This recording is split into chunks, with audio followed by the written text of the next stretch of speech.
പോളണ്ടിനെ കുറിച്ച് മിണ്ടരുതെന്ന് സന്ദേശം സിനിമയിൽ പറയുന്നുണ്ട് ശ്രീനിവാസൻ്റെ കഥാപാത്രം. കാരണം വെറും അന്തംഗമ്മിയായിട്ടുള്ള ഒരു അടിമ ബുദ്ധിയിൽ നിൽക്കുന്ന സാധാരണ നാട്ടിൻപുറത്തെ ഒരു കമ്മ്യൂണിസം ഇല്ലാത്ത കമ്മ്യൂണിസ്റ്റ് പാർട്ടിയുടെ അനുഭാവിയായി പ്രവർത്തിച്ചുകൊണ്ടിരിക്കുന്ന സമയത്താണ് അദ്ദേഹം അങ്ങനെ പറയുന്നത്, പോളണ്ടിനെ കുറിച്ച് മിണ്ടരുത് എന്ന് പറയുന്നത്. ഒരു കാലത്ത് അവർക്ക് റഷ്യയിലേക്ക് നോക്കൂ, പോളണ്ടിലേക്ക് നോക്കൂ, ചൈനയിലേക്ക് നോക്കുന്നായിരുന്നു പറയുക. ഇവരുടെ കൂറ് മുഴുവൻ അവിടെയാണ് കിടക്കുന്നത്. ചൈനയിൽ എന്താ സ്ഥിതി, റഷ്യയിൽ എന്താ അവസ്ഥ, ഇന്ത്യയിലേക്ക് നോക്കുന്നവർക്ക് പറയാൻ പറ്റില്ല. വേണ്ട, നിങ്ങൾ ഗുജറാത്തിലേക്ക് നോക്കുമെന്ന് പറയൂ. ഇവിടെ ആൾക്കാരോട് ഇതെല്ലാം പറയും. എന്നിട്ട് നേരെ എന്ത് ചെയ്യും, ഗുജറാത്തിലെ വിദ്യാഭ്യാസ നിലവാരം പഠിക്കാൻ, അവിടുത്തെ അതേപോലെ തന്നെ ഈ മറ്റ് വികസന പ്രവർത്തനങ്ങളുടെ ഇത് പഠിക്കാൻ, അവിടുത്തെ ടെക്നോളജീസ് പഠിക്കാൻ വേണ്ടിയിട്ട് ഇവിടെ നിന്ന് ചീഫ് സെക്രട്ടറിയുടെ നേതൃത്വത്തിലുള്ള ഒരു പ്രത്യേക സംഘത്തെ അയച്ചതാണ് 2022 അങ്ങോട്ട്. കാരണം അവിടെ നിന്ന് പോയിട്ട് പഠിക്കാൻ വേണ്ടിയിട്ട് ഇവിടെ വന്നിട്ട് അവരിതുവരെ പഠിക്കാനൊന്നും വന്നിട്ടില്ല. ഗുജറാത്തുകാർക്കൊന്നും ഇവിടെ വന്നിട്ടൊന്നും പഠിക്കേണ്ട ആവശ്യമില്ല. ഇതാണ് അവസ്ഥ. പറയാൻ കാരണം പോളണ്ടിനെ കുറിച്ച് മിണ്ടരുതെന്ന് പറഞ്ഞവർ ഇപ്പോൾ പറയുന്നത് എന്താണെന്ന് വെച്ചാൽ, മുഖ്യമന്ത്രിയുടെ ദുരിതാശ്വാസ ഫണ്ടിനെ കുറിച്ച് ആരും മിണ്ടരുത്, മിണ്ടുന്നവനെല്ലാം പിടിച്ച് തൂക്കിയെടുത്ത് അകത്തിടും. കഴിഞ്ഞ ദിവസം അഖിൽമാരാർക്കെതിരെ കേസെടുത്തു, വേറെ 10-14 പേർക്കെതിരെ കേസെടുത്തു. എനിക്കെതിരെ കേസെടുത്തിട്ടുണ്ടോ എന്നുള്ള അറിയില്ല, എനിക്ക് ഇതുവരെ വിളിയൊന്നും വന്നിട്ടില്ല. എന്താണ് വിഷയം? ഇവരാരെങ്കിലും CMDRFന് ഫണ്ട് കൊടുക്കരുതെന്ന് പറഞ്ഞിട്ടില്ല. മുഖ്യമന്ത്രിയുടെ ദുരിതാശ്വാസ നിധിയിലേക്ക് ഫണ്ട് സംഭാവന ചെയ്യേണ്ടെന്നൊരു ക്യാമ്പയിൻ അഖിൽമാരും നടത്തിയിട്ടില്ല. ഞാൻ കൊടുക്കില്ല, ഞാൻ അവിടെ നേരെ വീട് വെച്ച് കൊടുക്കും, 3 വീട് വെച്ച് കൊടുക്കുന്നതാണ്. ഇപ്പോൾ 4 ആയിട്ടുണ്ട്. കാരണം എന്തുകൊണ്ടാണ്? ഇപ്പം ഞാൻ തന്നെ കഴിഞ്ഞ ദിവസം എനിക്ക് കൊടുക്കാനുള്ള സംഭാവന നൽകിയത് മുസ്ലിം ലീഗിൻ്റെ ഒരു റിലീഫ് ഫണ്ട് ക്യാമ്പയിൻ ഉണ്ട്. അതിനൊരു ആപ്പുണ്ട്. ആപ്പ് വളരെ സുതാര്യമാണ്. അപ്പോൾ തന്നെ നമുക്ക് റെസീറ്റ് വരും. നമുക്ക് ചുമ്മാ പോയിട്ട് പൈസ തരാൻ പറ്റില്ല. ആദ്യം നമ്മളെ പേര് ചോദിക്കുന്നു, ഫോൺ നമ്പർ ചോദിക്കുന്നു, നമ്മൾ ഏത് പഞ്ചായത്തുകാരനാണെന്ന് ചോദിക്കുന്നത്, ഏത് ജില്ലക്കാരനാണെന്ന് ചോദിക്കുന്നത്, എല്ലാം ചോദിച്ചിട്ട് അതെല്ലാം ഫില്ല് ചെയ്ത് കഴിയുമ്പോഴാണ് പൈസ അയക്കാനുള്ള ഓപ്ഷൻ വരുന്നത്. ചിലരൊക്കെ അതിനകത്ത് അനുഭാവി എന്ന് പറഞ്ഞിട്ടാണ് വിടുക. ചില പേര് വെളിപ്പെടുത്തുന്നില്ല. നമ്മുടെ നാട്ടിലെ ആർക്കെങ്കിലും ഇവിടെ ഈ പ്രാഞ്ചിയേട്ടന്മാർ ഇങ്ങനെ എല്ലാവരും അത്ര കൊടുത്തു ഇത്ര കൊടുത്തു എന്നുള്ളത് ഇവർ വിളിച്ചു പറയുന്നുണ്ട്. സാധാരണക്കാരൻ കൊടുത്ത പൈസ കണക്ക് പറയുന്നില്ല. പത്രസമ്മേളനത്തിൽ കുറേ പേരത് പറഞ്ഞു, വലിയവന്മാരതെല്ലാം ഇത് പറയുകയാണ്. പക്ഷേ എന്നാൽ തന്നെ നിങ്ങൾ ആലോചിച്ച് നോക്കണം. ഇപ്പോൾ മോഹൻലാൽ ചെയ്യുന്നില്ല എന്ന് പറഞ്ഞിട്ട് ഭയങ്കര ക്യാമ്പയിനായിരുന്നു, ഹേറ്റ് ക്യാമ്പയിൻ, ജാതി മതം നോക്കിയിട്ട്. കമ്മികൾക്ക് അങ്ങനെ പരിപാടിയുണ്ട്. അങ്ങനെ മോഹൻലാൽ 25 ലക്ഷം പുറത്ത് കൊടുത്ത് 3 കോടി കൂടി ഇവിടെ കൊടുക്കാനുള്ളൊരു ആത്മവിശ്വാസം ഇല്ലാത്തതുകൊണ്ട് പുള്ളി ചാരിറ്റബിൾ ട്രസ്റ്റിൻ്റെ പേരിൽ, പുള്ളിയുടെ അച്ഛൻ്റെ അമ്മയുടെ പേരിലെ ട്രസ്റ്റിൻ്റെ പേരിലാണ് ബാക്കിയുള്ള പുനരുദ്ധാരണ പ്രവർത്തനങ്ങൾക്കകത്തും പുനരധിവാസ പ്രവർത്തനങ്ങൾക്കകത്തും പങ്കാളിയാവാൻ വേണ്ടി തീരുമാനിച്ചിട്ടുള്ളത്. എന്തിനേറെ ഇവരുടെ സ്വന്തം യുവജന സംഘടനയായിട്ടുള്ള DYFIക്ക് ഇവരിൽ വിശ്വാസമില്ലല്ലോ. മുഖ്യമന്ത്രിയുടെ ദുരിതാശ്വാസ ഫണ്ടിലേക്ക് പൈസ കൊടുക്കാമെന്നല്ല പറഞ്ഞത്, ഞങ്ങൾ 25 വീടുകൾ വെച്ച് കൊടുക്കുന്ന പറഞ്ഞത്. അവർ നേരിട്ട് വെച്ച് കൊടുക്കാൻ പോകുന്ന. അപ്പോൾ അതിൻ്റെ കാരണം എന്താ? അപ്പോൾ അവർക്ക് തന്നെ ബോധ്യമില്ല എന്നുള്ളതാണ്. ഞാൻ കൊടുത്തത് മുസ്ലിം ലീഗിൻ്റെ ഫണ്ടിലേക്ക് കൊടുത്തു. ഞാനത് കൊടുത്തു. അതിനെക്കുറിച്ചൊരു വീഡിയോ എൻ്റെ പേഴ്സണൽ പേജിൽ ചെയ്തിരുന്നു. അത് കണ്ടിട്ട് ഇന്ന് രാവിലെ നമ്മുടെ കഴിഞ്ഞ ദിവസം എന്നെ ചലച്ചിത്ര താരവും സംവിധായകനും നിർമ്മാതാവും നടനും നാടകകൃത്തും ഒക്കെയായ നാടക സംവിധായകനും നാടക നടനും ഒക്കെ ആയിരുന്ന സാമൂഹിക പ്രവർത്തകനും കൂടിയാണ്, സോഷ്യൽ ആക്ടിവിസ്റ്റാണ്, തിയേറ്റർ ആക്ടിവിസ്റ്റാണ്. ശരിക്കും പറഞ്ഞാൽ സിനിമക്കാരെന്ന് പറയാൻ പറ്റില്ല. ജോയ് മാത്യു എന്നെ വിളിച്ചു, അതിൻ്റെ ഡീറ്റെയിൽസ് അയച്ചു കൊടുക്കാൻ പറഞ്ഞു. വാട്സപ്പിൽ അദ്ദേഹത്തിന് ഞാൻ അയച്ചു കൊടുത്തു. അദ്ദേഹത്തിൻ്റെ കോൺട്രിബ്യൂഷൻ മുസ്ലിം ലീഗിൻ്റെ ഫണ്ടിലേക്ക് കൊടുത്തത്. മുസ്ലിം ലീഗിനും സേവാഭാരതിക്കൊക്കെ കൊടുക്കുമ്പോഴുള്ള ഗുണം ഇത് ആർക്ക് എവിടെ എങ്ങനെ ചെലവഴിച്ചു എന്നുള്ളത് അറിയാം. മുഖ്യമന്ത്രിയുടെ ദുരിതാശ്വാസ ഫണ്ടിൽ നിന്ന് 2018 തൊട്ടാണ് കേരളം ഇങ്ങനെയുള്ള ക്രൗഡ് ഫണ്ടിങ് വല്ലാതെ കണ്ടു തുടങ്ങിയത്. പഴയ കാലത്തുമൊക്കെ പേപ്പറിൽ എഴുതി വെക്കുന്ന പരിപാടിയാണ്. ഇപ്പോൾ ഉള്ളതെല്ലാം കമ്പ്യൂട്ടറൈസ്ഡ് അല്ലേ, ഡിജിറ്റൽ യുഗത്തിലല്ലേ നിൽക്കുന്നത്. ഇവർ വെബ്സൈറ്റിനകത്ത് എന്തുകൊണ്ട് CMDRFൻ്റെ വെബ്സൈറ്റിനകത്ത് 2018 വരെ മുതൽ ഇന്ന് വരെയുള്ള കാലഘട്ടത്തിൽ കേരളത്തിലെ ഏതൊക്കെ പഞ്ചായത്തിൽ അല്ലെങ്കിൽ മുനിസിപ്പാലിറ്റിയിൽ ഏത് ഭാഗത്ത് ഏതാൾക്ക് എത്ര രൂപ എന്തിനു വേണ്ടി കൊടുത്തു നാട്ടുകാർക്ക് അറിയണമെന്നേ. അവിടെ പാർട്ടി നോക്കി കൊടുത്തോ, പാർട്ടി ഉണ്ടാക്കാൻ വേണ്ടി കൊടുത്തോ, അനർഹരായതിനകത്ത് പെട്ടിട്ടുണ്ടോ, അർഹരായ പലർക്കും കിട്ടാതെ പോയിട്ടുണ്ടോ, അർഹരായവർക്ക് കിട്ടേണ്ടതിനേക്കാൾ കൂടുതൽ തുക അനർഹരായവർക്ക് ആവശ്യത്തിലേറെ തുക അനുവദിച്ചിട്ടുണ്ടോ, സ്വജനപക്ഷപാതം നടന്നിട്ടുണ്ടോ, അഴിമതി നടന്നിട്ടുണ്ടോ എന്നൊക്കെ അത് പരിശോധിക്കണം നാട്ടുകാർക്ക്. അത് സ്ക്രീനിങ്ങിന് വിധേയമാവേണ്ടതാണ്. പരിശോധിക്കണമെങ്കിൽ എന്ത് വേണം? ഒരു ധവളപത്രം ഇറക്കണം, ഒരു വൈറ്റ് ഡോക്യുമെൻ്റ് ഇറക്കണം, ഇതിൻ്റെ എല്ലാ ഡാറ്റാസും അപ്ലോഡ് ചെയ്യണം. അപ്പോൾ അതാത് പ്രദേശത്തുള്ള പഞ്ചായത്തിലുള്ള ആളുകൾക്ക് അതാത് തങ്ങളുടെ നാട്ടിൽ നിന്ന് കിട്ടിയ ആളുകളിൽ ആരെങ്കിലും പിൻവാതിലൂടെ നേടിയിട്ടുണ്ടാകും. ഇവരെങ്ങനെ നമ്പണേ? SFIക്കാർ പോയിട്ട് പരീക്ഷയ്ക്ക് കോപ്പി അടിക്കുക, ഹൈടെക് കോപ്പിയടി, വ്യാജ സർട്ടിഫിക്കറ്റ് ഉണ്ടാക്കിയിട്ട് MCOM അഡ്മിഷൻ നേടുക, ഡിഗ്രി പാസ്സാവാതെ, BCom പാസ്സാവാതെ. DYFIയുടെ സംസ്ഥാന കമ്മിറ്റി അംഗം വാഴക്കുല മോഷ്ടിച്ച് ഡോക്ടറേറ്റ് എടുക്കുക. ഇവരുടെ താത്വിക ആചാരിയായിട്ടുള്ള ദീപ നിശാന്ത് അവളോട് ശ്രീചിത്രൻ എന്ന ശ്രീചിത്രന് അനുരാഗപൂർവ്വം എൻ്റെ കവിതയാണ് നീ നിൻ്റെ പേരിൽ പ്രസിദ്ധീകരിച്ചോ എന്ന് പറഞ്ഞിട്ട് കലേഷ് എന്ന് പറയുന്നത് പാവം ചെറുപ്പക്കാരൻ്റെ കവിത എടുത്ത് കൊടുത്തിട്ട് അതെടുത്ത് പ്രസിദ്ധീകരിച്ച് ഞാൻ വലിയ സാഹിത്യകാരിയാണെന്ന് പറഞ്ഞ് നടക്കുക. ഇങ്ങനെയുള്ള ആളുകളല്ലേ ഉള്ളേ. വേറൊന്ന് ഷാഹിദ കമാൽ സ്വയം ഞാൻ ഡോക്ടർ ഷാഹിദ കമാലാണെന്ന് പറഞ്ഞാൽ അവിടെ നിന്ന് ഒപ്പിച്ചിട്ട് ഡോക്ടറേറ്റ് ഒപ്പിച്ചിട്ട് അതും വെച്ചുകൊണ്ട് നടക്കുക, നെറ്റിൽ ഒട്ടിച്ച് നടക്കുക. ഇങ്ങനെയുള്ള കാലത്ത് ഇവരുടെ ഇടപെടലിനകത്ത് ആളുകൾക്ക് സ്വകാര്യത അനുഭവപ്പെടുന്നില്ല. ഇത് ട്രാൻസ്പെറൻ്റ് ആവണം എന്നുള്ളതേ പറഞ്ഞിട്ടുള്ളൂ. CMDRF-ലേക്ക് ഞാനും ഫണ്ട് കൊടുക്കാം. CMDRF-ൻ്റെ 2018 തൊട്ട് ഇന്ന് വരെ കൊടുത്തിട്ടുള്ള ആളുകൾ, ബെനിഫിഷ്യറീസ്, ഗുണഭോക്താക്കൾ ആരൊക്കെയാണ്? അവർക്ക് എത്ര രൂപയാണ് കൊടുത്തത് ഓരോരുത്തർക്കും? അവരുടെ എന്താവശ്യത്തിന് വേണ്ടിയിട്ടാണ് കൊടുത്തത്? വീട് വെക്കാനാണെങ്കിൽ അത്, വേറെ ചികിത്സയ്ക്കാണെങ്കിൽ അത്, എന്ത് കാര്യത്തിനാണെങ്കിലും എത്ര രൂപയാണ് കൊടുത്തത് അറിയണ്ടേ? കാരണം നമ്മുടെ മുമ്പിലുണ്ടല്ലോ കരുവന്നൂർ ബാങ്ക് ഉൾപ്പെടെയുള്ള ഒരുപാട് വിഷയങ്ങൾ നമ്മുടെ മുമ്പിലുണ്ട്. മാത്രമല്ല ആഭ്യന്തരമന്ത്രിയുടെ കീഴിൽ പ്രവർത്തിക്കുന്ന പോലീസിൻ്റെ വിജിലൻസ് ഡയറക്ടറായിരുന്ന ഇപ്പോൾ ADGP ആയിട്ടുള്ള മനോജ് എബ്രഹാം വളരെ കട്ടിപ്പിളായിട്ടുള്ള ഉദ്യോഗസ്ഥനാണ്, IPS ഉദ്യോഗസ്ഥനാണ്. മനോജ് എബ്രഹാം കൊടുത്ത റിപ്പോർട്ടിനകത്തിൽ ക്രമക്കേട് നടന്നിട്ടുണ്ട് എന്ന് വ്യക്തമായിട്ട് പറയുന്നുണ്ടല്ലോ. എല്ലാ മാധ്യമങ്ങളും റിപ്പോർട്ട് ചെയ്തതല്ലേ. നിങ്ങൾ ആലോചിച്ച് നോക്ക്, ഒരാൾക്ക് 2 പ്രാവശ്യം ദുരിതാശ്വാസ ഫണ്ടിൽ നിന്ന് സഹായധനം അനുവദിച്ചു ഒരാൾക്ക്.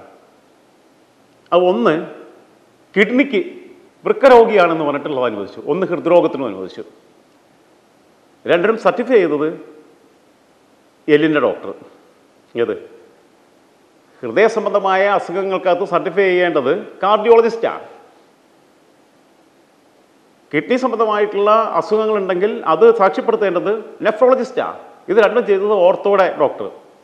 ഇയാൾക്ക് ECG നോക്കാൻ അറിയാം ഹാർട്ടിൻ്റെ, മറ്റേ കിഡ്നി ഫംഗ്ഷൻ ടെസ്റ്റ് നടത്തിയിട്ട് ആ റിസൾട്ട് നോക്കിയാലും കുറച്ച് കാര്യങ്ങൾ മനസ്സിലാവും. ഇത്രയേ ഉള്ളൂ. അത് MBBS പഠിക്കുന്ന പ്രാഥമികമായിട്ടുള്ള കാര്യമാണ്.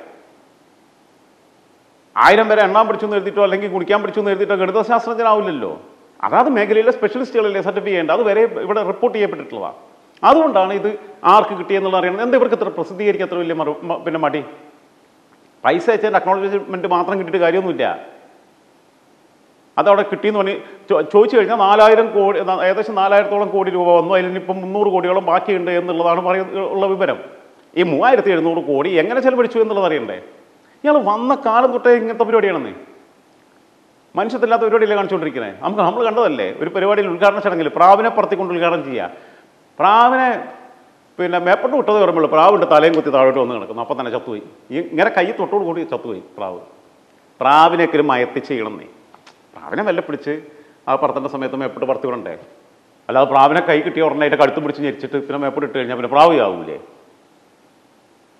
കാരണം ഇവർക്ക് ഈ മനുഷ്യനെ കഴുത്ത് വെട്ടിയിട്ട് TP ചന്ദ്രശേഖരൻ്റെ പോലെയുള്ള ആളുകൾ മനുഷ്യനെയൊക്കെ വെട്ടിക്കൊന്നും ഇങ്ങനെയൊക്കെയുള്ള ശീലമാണ്. ചോര കാണുമ്പോൾ ഭയങ്കര സന്തോഷമാണ്. കയ്യിൽ കത്തിയില്ലാത്തതുകൊണ്ടാണ്. സാധാരണ നാട മുറിക്കാൻ കത്രിക കൊടുക്കുന്ന പോലെ കത്രിക ഇട്ടിരുന്നെങ്കിൽ പ്രാവിൻ്റെ കഴുത്ത് മുറിച്ച് കളഞ്ഞേനെ. ആ കത്തിയില്ലാത്തതുകൊണ്ട് ഇതിനെ കഴുത്ത് പിടിച്ച് നെക്കി അത് കഴിഞ്ഞിട്ട് മേപ്പോട്ട് വിട്ടു. അയാൾ തലയും കുത്തിയിട്ട് താഴെ ഒരു പ്രാവിൻ്റെ ജീവൻ കളഞ്ഞു ഉദ്ഘാടന ചടങ്ങിൽ. അങ്ങനെ പ്രാവിനെ കൊന്നുകൊണ്ട് ഉദ്ഘാടനം നമ്മൾ മൃഗബലി എന്നൊക്കെ ഇട്ടിട്ടുണ്ട്. ഒരു സർക്കാരിൻ്റെ ഔദ്യോഗികമായ ഒരു പരിപാടിക്കകത്ത് ഒരു പ്രാവിനെ, വെള്ളപ്രാവിനെ കൊന്നുകൊണ്ട് ഉദ്ഘാടനം ചെയ്ത ലോകത്തിലെ ആദ്യത്തെ വ്യക്തി അദ്ദേഹം. എന്നിട്ട് ഇവരിവിടെ നിന്ന് പറയുന്നത് CMDRF-നെതിരെ എന്തെങ്കിലും പറഞ്ഞു കഴിഞ്ഞാൽ അതിനെക്കുറിച്ച് ആരാ പറഞ്ഞത്? ഞാനും പറഞ്ഞിട്ടില്ല, കൊടുക്കണ്ടെന്ന് ഞാൻ ഇതുവരെ പറഞ്ഞിട്ടില്ല. ഞാൻ എൻ്റെ പൈസ ഇപ്പോഴത്തെ സ്ഥിതിയിൽ കൊടുക്കില്ല എന്നാണ് പറഞ്ഞത്. അതുകൊണ്ടാണ് ഞാൻ മുസ്ലിം ലീഗിൻ്റെ റിലീഫ് ഫണ്ടിൽ കൊടുത്തത്. മുസ്ലിം ലീഗിൽ കൊടുക്കാം, സേവാഭാരതിക്ക് കൊടുക്കാം, വിശ്വാസം എനിക്ക് കൊടുക്കാൻ, കണ്ണടച്ച് കൊടുക്കാം. അതിൻ്റെ മുൻകാല അനുഭവങ്ങളുണ്ട്. ബൈത്തുൽ റഹ്മാൻ എന്ന് പറയുന്ന മുസ്ലിം ലീഗിൻ്റെ അന്തരിച്ചു പോയ ശിഹാബ് തങ്ങളുടെ പേരിലുള്ള പാവങ്ങൾക്ക് വീട് വെച്ച് കൊടുക്കുന്ന പദ്ധതിക്കകത്ത് മുസ്ലിങ്ങളല്ലാത്ത ക്രിസ്ത്യാനികളും ഹിന്ദുക്കളുമായ ഒരുപാട് പേർക്ക് കിട്ടിയത് എനിക്ക് നേരിട്ട് അനുഭവമുള്ളതാണ്. ഞാൻ മലപ്പുറം ജില്ലക്കാരനല്ലേ. സേവാഭാരതി അതേപോലെ തന്നെ പ്രവർത്തന രംഗത്ത് ഇറങ്ങുന്ന ഒരു BJP ആണോ RSS ആണോ ഹിന്ദു ആണോ ക്രിസ്ത്യാനിയാണോ മുസ്ലിമാണോ നോക്കിയിട്ടല്ല. അതൊക്കെ ഞാൻ ആ പ്രളയകാലത്ത് കണ്ടതാണ്. നിലമ്പൂരുകാരനാണ് ഞാൻ. നിലമ്പൂർ താമസിക്കുന്നത്, മഞ്ചേരിക്കാരനാണ്. നിലമ്പൂരാണ് താമസിക്കുന്നത് ഇപ്പോൾ കുറേ വർഷങ്ങളായിട്ട്. 2016 തൊട്ട് 8 വർഷമായിട്ട്. ഇപ്പോൾ കൊച്ചിയിലാണ്. ആ 18-ലെ 19-ലൊക്കെ 19-ലെ പ്രളയത്തിൻ്റെ സമയത്ത് 18-ൽ അവിടെ വല്ലാതെ ബാധിച്ചില്ല. ഇങ്ങോട്ട് തെക്കൻ ജില്ലകളിലേക്കാണ് ബാധിച്ചത്.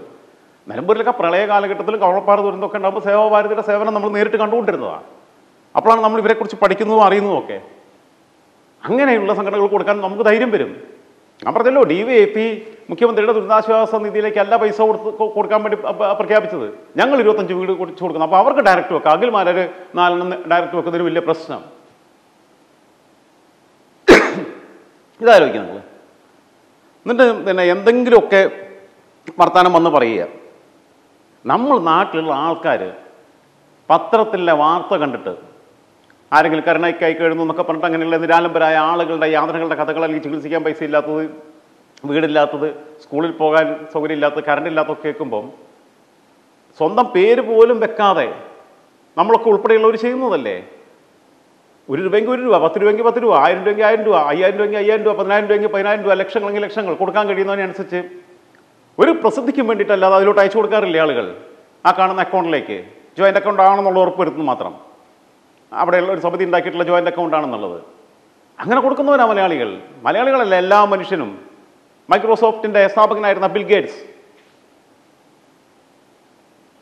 അദ്ദേഹത്തിൻ്റെ ബില്യൺ കണക്കിന് വരുന്ന സ്വത്ത് എല്ലാം ഉപേക്ഷിച്ച്, ഒരു പക്ഷേ പിന്നെ കപിലവസ്തുവിൽ നിന്ന് ശ്രീബുദ്ധൻ കൊട്ടാരം വിട്ട് ഇറങ്ങിപ്പോയെന്ന പോലെ അദ്ദേഹത്തിൻ്റെ എല്ലാ സ്വത്തും അദ്ദേഹത്തിൻ്റെ ഒരു ട്രസ്റ്റ് രൂപീകരിച്ച് അതിൻ്റെ അഭിമുഖത്തിൽ ജീവകാരുണ്യ പ്രവർത്തനങ്ങൾക്ക് വേണ്ടി എല്ലാം അവസാനിപ്പിച്ചിറങ്ങി അദ്ദേഹവും അദ്ദേഹത്തിൻ്റെ ഭാര്യയും. നമ്മുടെ ഗവർണർ ആരിഫ് മുഹമ്മദ് ഖാനും അദ്ദേഹത്തിൻ്റെ ഭാര്യയും കൂടി അവരൊരു ട്രസ്റ്റ് നടത്തുന്നുണ്ട്, ഒരുപാട് കാര്യങ്ങൾ ചെയ്യുന്നുണ്ട്. അദ്ദേഹം വർഷങ്ങളായിട്ട് ചാരിറ്റി പ്രവർത്തനത്തിൽ സജീവമാണ്. അദ്ദേഹത്തിൻ്റെ ഭാര്യയാണ് ഇപ്പോൾ ഇദ്ദേഹം ഇതിൻ്റെ ഔദ്യോഗിക തിരക്കുകളിലായതുകൊണ്ട് ഭാര്യയാണ് അതിൻ്റെ കാര്യങ്ങളെല്ലാം കൊണ്ടുനടക്കുന്നത്. ഇത് കണ്ണിപ്പിടിയായിട്ടുള്ള ചാരിറ്റി അല്ല കേട്ടോ, അങ്ങനെയുള്ള കുറേ എണ്ണം ഉണ്ട്. അതല്ല, അപ്പോൾ ഇതിന് ഒരു ക്രെഡിബിൾ ആയിട്ടുള്ള സംഭവമാണെങ്കിൽ ആൾക്കാർ ഇടും. ഇപ്പോൾ ഈ മുസ്ലിം ലീഗിൻ്റെ സൈറ്റിലൊക്കെ ആണെങ്കിൽ തന്നെ അയക്കുന്ന പലരും അനുഭാവി എന്ന് വേണ്ട. എന്തിനേറെ നമ്മുടെ നാട്ടിൽ പാലിയേറ്റീവ് കെയർ സെൻ്ററുകളുണ്ട്. അവരുടെ ഒരു ഗ്ലാസിൻ്റെ ഒരു ബോക്സ് പല കടകളിലും ഹോട്ടലുകളിലും ഒക്കെ ഉണ്ടാവും. നമ്മൾ ഹോട്ടലിൽ ബില്ല് കൊടുക്കുമ്പോൾ ചിലപ്പോൾ ഒരു 10 രൂപ 20 രൂപ എല്ലാവരും അതിനകത്തോട്ട് ഇടാറില്ലേ? അതിലെപ്പോഴും പൈസ നടന്നിരിക്കും. ഇതെന്തെങ്കിലും അറിഞ്ഞിട്ടാണോ, അതിന് റെസീറ്റ് ഉണ്ടായിട്ടാണോ? പക്ഷെ അത് വിശ്വാസമാണ്, അതങ്ങനെ കൈകാര്യം ചെയ്യുന്നുള്ളതറിയാം.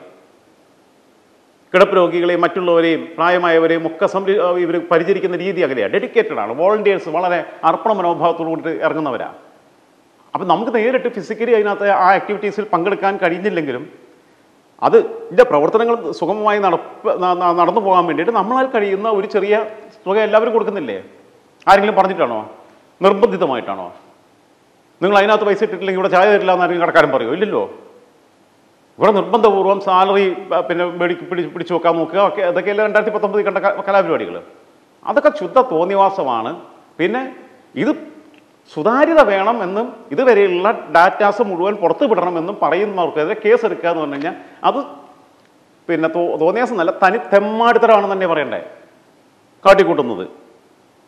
ഇപ്പോൾ ഓരോ സ്ഥലത്തും എന്തൊക്കെയാണ് ചെയ്തുകൊണ്ടിരിക്കുന്നത്, എല്ലാ സ്ഥലത്തും.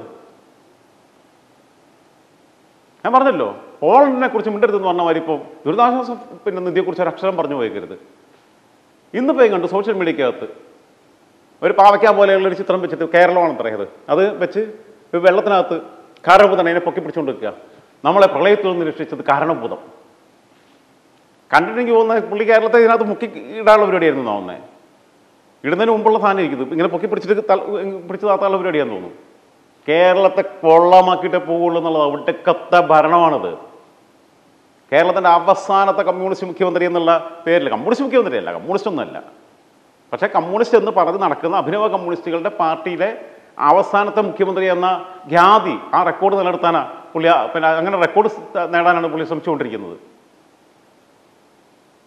ചരിത്രത്തിൽ ബുദ്ധദേവ് ഭട്ടാചാര്യയുടെ പേര് എഴുതി വെച്ചതുപോലെ അദ്ദേഹം നല്ല മനുഷ്യനൊക്കെ ആയിരുന്നു. പക്ഷേ ബംഗാളിലെ അവസാനത്തെ CPM-ൻ്റെ മുഖ്യമന്ത്രിയാണ്.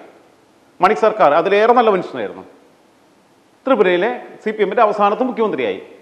ഇനി ഒരു കാലത്തും തിരിച്ചു വരില്ല. അത് ഇത് ഒരിക്കൽ തീർന്നു തീർന്നേ. ഗോർബച്ചേവിന് ശേഷം അവിടെ പിന്നെ ആരെങ്കിലും വന്നോ? റഷ്യയിൽ, ചൈനയിൽ പിന്നെ കമ്മ്യൂണിസം ഇല്ലൊരു കുന്തവുമില്ല. ക്യാപിറ്റലിസ്റ്റിക് പിന്നെ പോളിസിയാണ് അവിടെ കൊണ്ടു നടക്കുന്നത്. മുതലാളിത്ത നയങ്ങളാണ്, സാമ്പത്തിക നയങ്ങളാണ് അവിടെ നടപ്പിലാക്കിക്കൊണ്ടിരിക്കുന്നത്. ഇവിടെ ഇവർ ലിബറൈസേഷനും ഗ്ലോബലൈസേഷനും ഒക്കെ എതിരെ വർത്തമാനം പറയും.